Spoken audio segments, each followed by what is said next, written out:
Bonjour et bienvenue à Symbole et Intuition. C'est une nouvelle chaîne YouTube que je viens de partir très humblement. Et on va entamer bientôt notre quatrième mois de confinement en lien avec la COVID-19.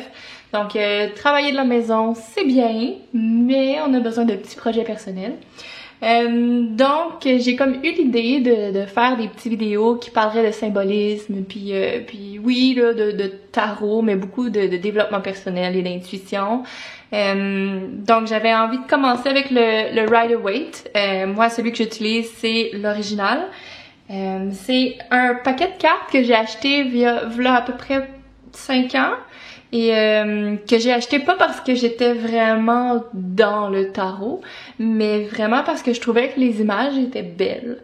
Et ça pour moi c'était suffisant pour vouloir posséder un paquet de tarot. J'aimais beaucoup aussi l'idée de tout ce qui était mystique, mystérieux autour du tarot, donc ça aussi ça captait un peu ma curiosité. Et puis ben rendu là, une fois, tant qu'en avoir un deck à la maison, j'ai décidé de commencer à chercher, à lire sur le symbolisme, sur qu'est-ce que les cartes signifiaient. Puis oui, éventuellement à essayer des tirages, puis à me prendre, à aimer ça finalement. C'est pas quelque chose que je fais tous les jours, c'est plutôt quelque chose que j'associe à une période plus difficile ou à un questionnement intérieur, puis je cherche un peu de recul, puis du temps de réflexion pour évaluer la chose, puis peut-être en tirer des conclusions. Donc c'est pas quelque chose que je fais souvent, surtout pas avec le Rider-Waite parce que c'est très profond et psychologique et c'est beaucoup dans le développement personnel. Donc c'est un peu lourd selon moi là, à tous les jours. Mais c'est quelque chose que j'aime bien. C'est quelque chose que je voulais voir avec vous. Donc le symbolisme des cartes, leur signification, puis éventuellement quelques tirages ou les façons dont moi je l'utilise. Pour faire un petit tracé de ce tarot-là en particulier, le Rider-Waite a été publié une première fois en 1910 à Londres. C'est le tarot qui est peut-être plus populaire dans le système anglophone. C'est celui peut-être qu'on va voir plus souvent dans les films aussi pour cette raison-là. Comparativement au tarot de Marseille, qui est un système peut-être plus français. Mais il reste que les deux systèmes sont assez similaires. Dans le fond, dans celui-là, il y a des symboles qui regroupent un peu plus de religion, un peu plus large en fait, plus de diversité à ce niveau-là, alors que le tarot de Marseille est un peu plus judéo-chrétien. Dans celui-là, on pourra voir il y a des arcanes mineurs et majeurs comme dans le tarot de Marseille, mais les arcanes mineurs du tarot de Marseille sont moins illustrés. Donc oui, il y a une image au tarot de Marseille, mais celui-là c'est vraiment comme très similaire en fait aux arcanes majeures. Donc on va avoir des personnages qui font des choses en particulier, alors que sur le tarot de Marseille, c'est moins le cas. Il y a certaines cartes qui sont pas à la même place aussi, par exemple la place de la force et de la justice sont inversées. Puis il y a certains noms de cartes aussi qui sont différents. Alors le battleur dans le tarot de Marseille, c'est le magicien dans celui-là. La papesse tarot de Marseille, ça va être la grande prêtresse ici.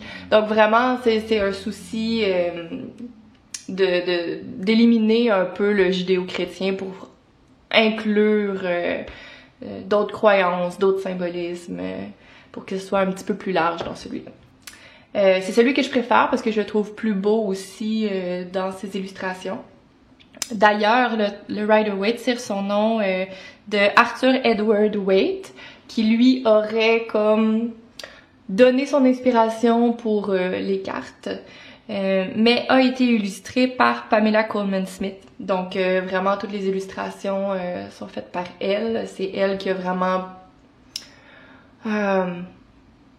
insuffler, disons, le symbolisme à travers ces cartes, puis que, en fait, la représentation visuelle que j'aime tant, je le dois surtout à elle, en fait. Il faut dire aussi que ça vient d'un courant, dans le fond, les deux membres, donc Waite et Smith faisaient partie de Golden Dawn, qui est une espèce de société secrète là, dans le courant des francs-maçons. Puis dans le fond, l'objectif de ce genre de société-là, c'est la maîtrise intellectuelle puis l'élévation morale et spirituelle. Donc ils font des fois référence au cube ou à la pierre cubique. Donc le but d'un franc-maçon, c'est vraiment de polir les faces du cube jusqu'à ce qu'il soit parfait, qu'il représente la sagesse, la vérité, la perfection, etc. Donc c'est quand même un principe que j'aime, dans le sens où la vie représente peut-être une quête où on peut travailler sur soi pour aboutir à une meilleure version de soi, si possible. Donc en gros, c'est quelque chose qui m'intéresse quand même assez, sans nécessairement être une fervente de cette société, de ce mode de pensée-là. Le fonctionnement du Rider-Waite, donc il y a 78 cartes au total, donc 78 lames qu'on appelle. Les miennes sont bleues comme ça. Donc il y a 22 arcanes majeurs et puis 56 arcanes mineurs. Les arcanes majeures, ce sont celles avec... il y en a 22, comme j'ai dit. Ce sont celles avec le titre. Donc c'est généralement celles-là qu'on voit le plus dans les films, par exemple. Et puis elle représente surtout des aspects importants de la progression spirituelle. En fait, on va le voir, mais ça parle d'un cycle. Donc de zéro qui serait comme l'initiation ou le début jusqu'à la maîtrise d'un apprentissage quelconque au niveau psychologique ou spirituel. Donc c'est quand même des points majeurs, des points tournants, des points marquants de la vie.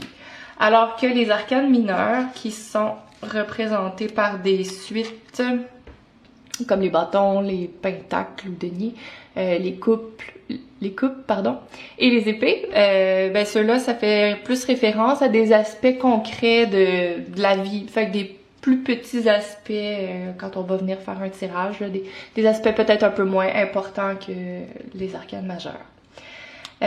Pour ma part, l'utilisation que j'en fais du tarot, ben c'est premièrement pas pour prédire l'avenir, vraiment pas. Je m'en sers un peu plus comme un outil personnel. Fait que ça va m'aider à mettre des mots parce que c'est des images, puis on dit souvent qu'une image vaut 1000 mots. Fait que ça va souvent m'aider à visualiser ou à voir ou à porter attention sur certaines choses pour mettre des mots ou appuyer ce que je ressens ou mon doute ou vers quoi me tourner peut-être un peu plus. Ça reflète ce que je veux pas, donc si je suis pas vraiment contente de mon tirage, c'est probablement parce que ça représente pas ce que je voudrais ou il y a une carte que je voudrais pas voir, mais ça aussi je trouve ça parlant. Ça ouvre l'esprit des fois sur des pistes de solutions parce qu'on peut voir un certain détail, puis ça nous fait penser à autre chose ou ça nous fait voir les choses un peu différemment, sous un autre angle. C'est ce que j'aime vraiment du tarot en soi.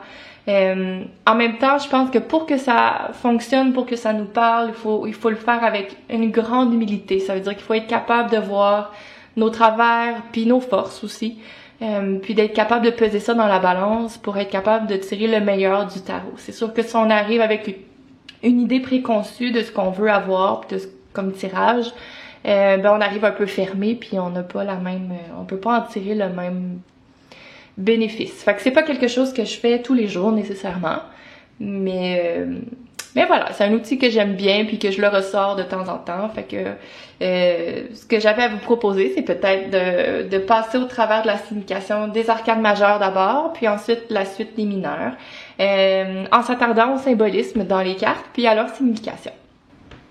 Alors, sans plus tarder, on commence avec la première carte des arcanes majeures, qui est le fou. Il y a toujours le numéro sur la carte, donc ici on a le 0. Si on veut faire un petit peu de numérologie, le 0 a souvent été associé au début du monde, un peu pour sa forme, comme un peu une forme d'œuf duquel va surgir le monde. Il y a ça dans certaines croyances, dans certaines mythologies. Donc c'est vraiment le début de notre cycle des arcanes majeures. Le fou va, pour cette raison-là, représenter l'innocence, la naïveté, la confiance, l'inexpérience, quelque chose de nouveau. En fait, ça peut être un nouveau projet, ça peut être une nouvelle phase de la vie, en fait, ou carrément une naissance, peut-être, là. Mais j'aime moins ce genre de prédiction-là, trop concrète. Donc, j'aime mieux rester dans l'aspect plus psychologique de la chose. Fait que quelque chose qui débute, mais quelque chose d'assez positif aussi.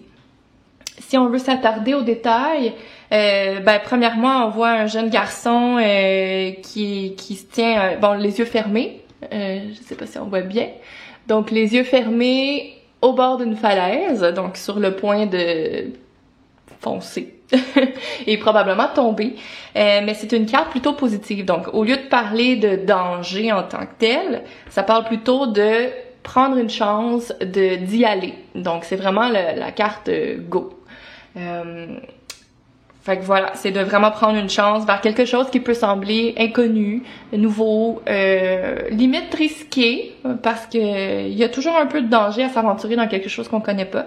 Mais c'est de le faire vraiment bras ouverts, sans restreinte.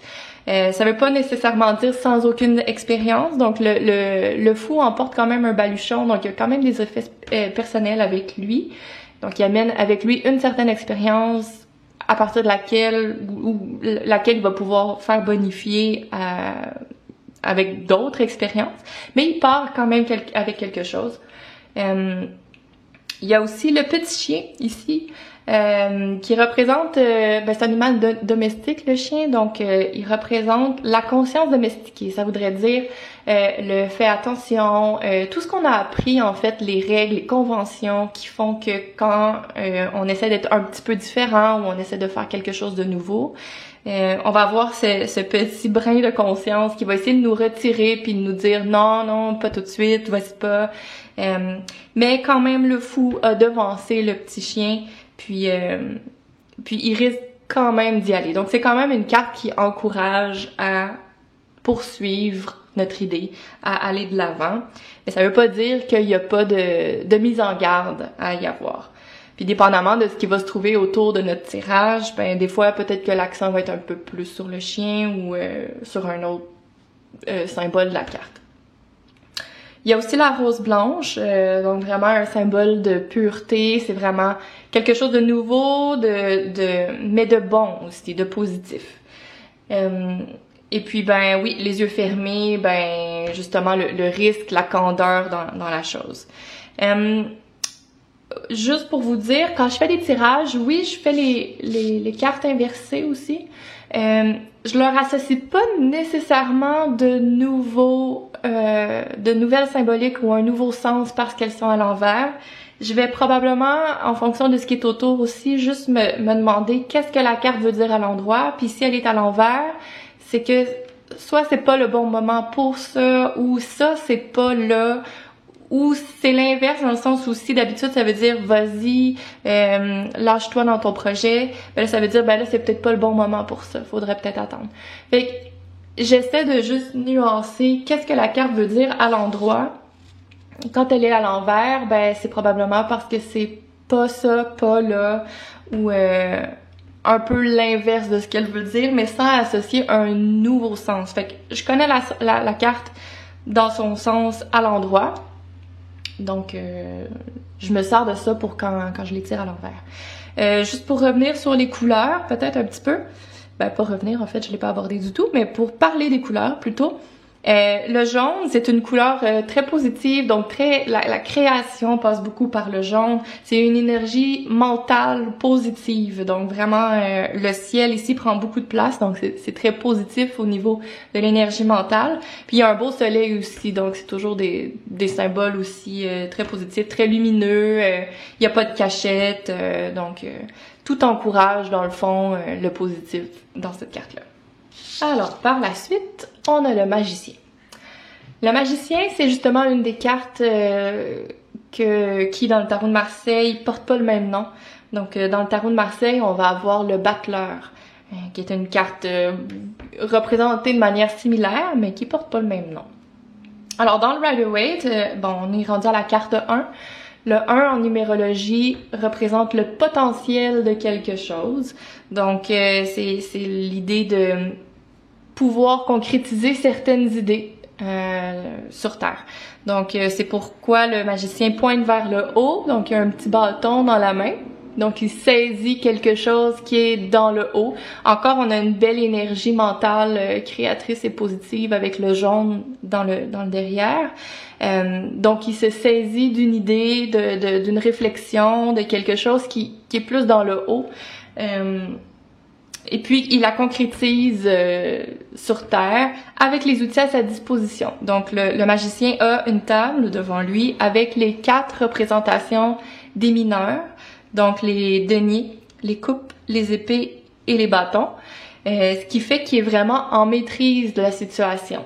Il va utiliser toutes les sphères, dans le fond, parce que ces outils-là, on le verra dans les mineurs, mais ça représente comme les 4 différents aspects de l'humain. Donc, la sensibilité, la relation matérielle, tout ce qui est plus de la sphère des idées, tout ce qui est plus de la sphère du désir, de la création, de la passion pour quelque chose.